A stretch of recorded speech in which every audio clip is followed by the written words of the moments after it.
So here's the Office Communicator. It automatically integrates to the home screen, and after that you're able to see the different like your corporate bodies and the body list with the presence information. So green means they're online. Green means that they are available. Red means that they are busy, and then you're able to change your own presence status to busy, do not disturb, or whatever you might want to do.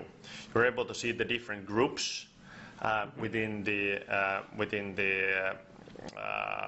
communicator, within the organization, as well as then obviously start to chat with the colleagues.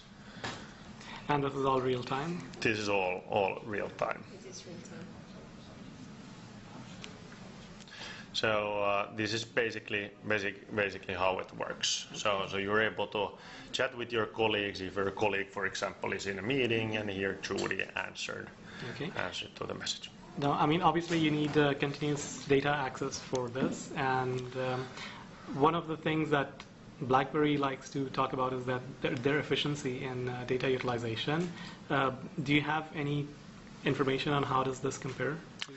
So I can't say those from the top of my head. This is obviously something that the whole solution is developed by Microsoft. It is something which is supported by Microsoft, and it is a natural part of the corporate infrastructure.